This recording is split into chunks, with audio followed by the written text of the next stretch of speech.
How much do you rely on being online? What if it all goes down? Are you prepared?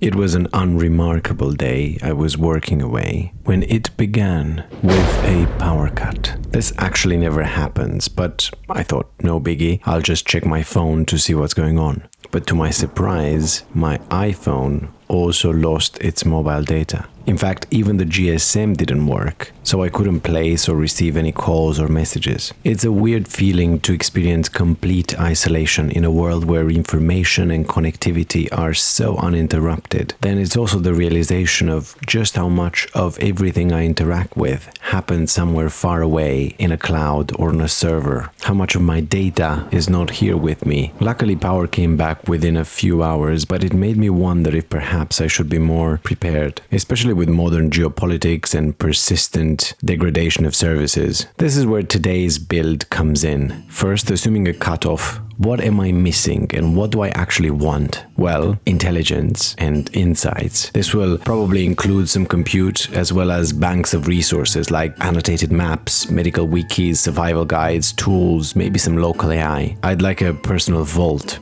I want to be able to access my files, memories, photos, maybe some music, books, and entertainment. I like some degree of communications, a looking glass as extensive as possible into the external world to figure out what's going on if disaster strikes and what to do about it. Now, since this is a kit and we're role-playing scenarios here, I thought of a few principles to underpin all of my subsequent choices. I want this to run completely offline indefinitely and completely off-grid for at least a week. I want some built-in redundancy by design to avoid critical single points of failure, cross-compatibility of items to boost resilience, and I want this to be relatively mobile. I want to be able to pick it up and move it with me. With these constraints, my idea was to start with what's both a primary enabler and limiting factor of the whole design.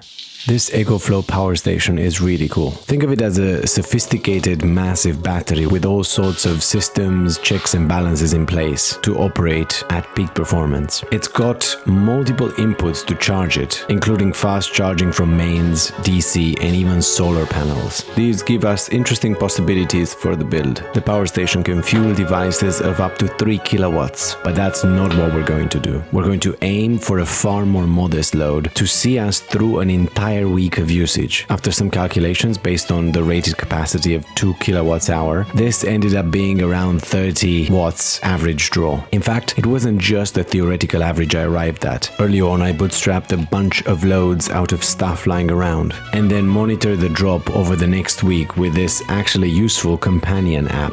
And the math checked out. 30 watts average draw may not seem like much, but it's very workable. We were in business and cooking, so I started researching fairly broadly about things that may fit our menu. I'm not gonna lie, this was a long journey. It wasn't just a couple of days of research, it was rabbit hole after rabbit hole of getting lost and progressively getting more and more excited. It was surprisingly fun and a privilege to discover so many dedicated communities online and the awesome tools they use and build. For energy efficiency and prudence, I prioritize passive cooling and low wattage where I could. In some categories, this alone surfaced clear winners. Of course, I had to cut some corners. This won't be a data center with disaster recovery, a cell tower network, and an NSA outpost all in one. But I was getting glimpses at a surprisingly complete and robust set of capabilities.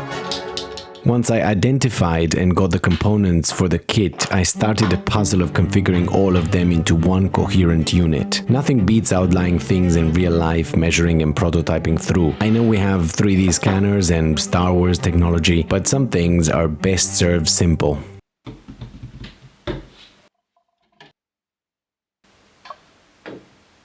We're gonna need a bigger printer. But with a bigger printer come bigger problems, specifically weight and space. Luckily, once it assumed its new position in my flat, this just worked beautifully straight away for me. So I could move on to designing the case. And for this, I had a lot of fun ideas to try out. It wasn't just going to protect my kit from the urban elements in my flat and the chaos in my study. I had higher aspirations. I wanted this to guide and enable the kit's actual deployment, and also something I had admiring industrial design, the case itself had to offer intuitive key information about the capabilities available and how to correctly use them. The best user manual is no user manual. The more I worked on this, the more excited I got. Now, when it comes to printing on this scale, the complexity, filament, and time go up exponentially. Luckily, my years of experience paid off and I got this assembly working first try.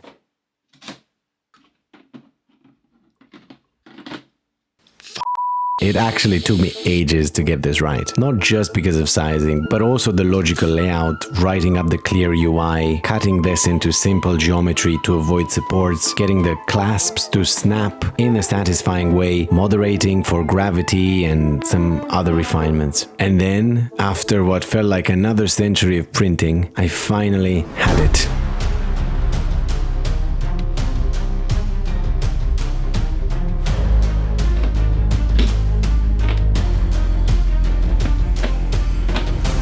This is ATU version 1, a decentralized tech stack, offline and off-grid. It's intuitive, durable, low power and low maintenance. It features redundancy by design and modularity. Local AI, knowledge repositories, personal vault storage, whole earth navigation, computation, communication and monitoring. Okay, this was really fun. I put together a write-up for you below, but let me quickly show you some of the cool things this can do. The case is less than 1 kilogram of filament, made of very simple, symmetrical shapes. M3 bolts reinforce the hinges and it comes apart cleanly all the way. I love how this turned out. On the bottom of the case, everything is neatly laid out with just enough space and finger slots to make retrieval a breeze. Underneath the devices, there's a compartment for accessories and cables. I hate when you have to dig for extras, and this eliminates that problem. It's all in one place. You may have noticed there's a lot going on with the top of the case. I designed it as an integral part of the kit. These slots enable the deployment of a fully functional home server. The brain of this is a Zima board 2 with its super efficient passively cooled chipset, which keeps us well within our power limits. It's got PCIe expansion options and SATA connectivity into our main storage drive. Zima offers a Linux-based server OS that's easy to use. Deploying applications is very intuitive, either from their templates or your bespoke Docker instruction sets. I actually use both for mine. The community is so vibrant around self-hosting and there are lots of options you can pick from. I'll show you 5 I liked most. Image synchronizes with your phone and delivers Google Photos style search organization and sharing for your memories without any third parties involved. Paperless NGX is a document management system featuring a full searchable local digital archive with automatic scanning, tagging, and organizing. Jellyfin is a media server that gathers film, series, and music into a personal streaming library that you control without any subscriptions or tracking. Kiwik serves Wikipedia and other vast knowledge collections offline to any device, making the world's information instantly searchable without an internet connection. Open Web UI is a self-hosted interface that turns local or remote LLMs into a clean ChatGPT-style workspace with conversations, tools, and workflows. You can use these apps and more locally, just like any other service, the only difference being that you control everything and you own your data. This rugged AGM phone actually pairs extremely well with the server. ZimaOS is fully compatible with Android and you've got apps or web apps for all of the services we're running. But there's more that earn this phone a place. Because it's Android, you can load up loads of software on it, including some of its own local AI, offline maps, and knowledge repositories. It's got a bright, large display, easy to see outdoors, a loudspeaker, a big light in case of emergencies that you can access via a physical button, a massive battery, and probably my favorite feature, this lovely integrated thermal camera. And in case you need to communicate in a decentralized way, the phone can link up with these LoRa devices, which give you about 10 kilometers worth of range without relying on any cell towers or any external infrastructure. And there's another cool thing about these in particular. They can be used standalone and come with an interface for sensors sensors so you can gather data remotely on your very own network. For emergency monitoring in the event of a blackout, I picked up this. The H4M is a standalone software-defined radio. It's a true Swiss Army knife, and it basically allows you to see pretty much everything transmitted. Wi-Fi, Bluetooth, sub-gigahertz signals, but also FM and AM radio, ADS-B for planes, weather, satellites, amateur radio signals, weather stations, and so much more. For example, I could listen into the London Heathrow Airport control tower communications from my flat. To make things easier to operate, I have laid out the most important frequencies right here on the box. Also on the box is the Morse alphabet and some useful codes. In an emergency, laws permitting, you can radio Morse out, of course, but you can also use sound or even light. This Woburn X1 Pro is incredibly tough and extremely bright. The throw is up to half a kilometer. It has SOS built into it, and another useful trick for us, it can charge other devices from its own USB-C reserve. This contributes to redundancy, which is something I sought across the kit. But how do you keep track of these capabilities overlaps in case of failures? Well, this is also laid out on the case itself. Here you also have tables to estimate power reserve at different configurations of the kit, and I'm happy to say we actually achieved our original 7 days. Even more impressive is when you factor in solar harvest. With the worst scenario of bad winter European days, some configurations of this kit can run indefinitely. This is so cool given how much it can give you. With a power station and solar panels, you can basically run your personal internet and communications network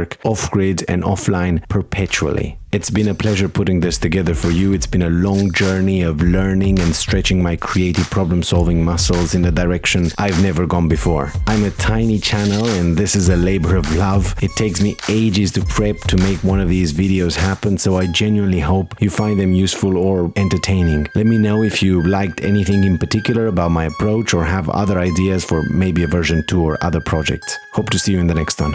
Bye.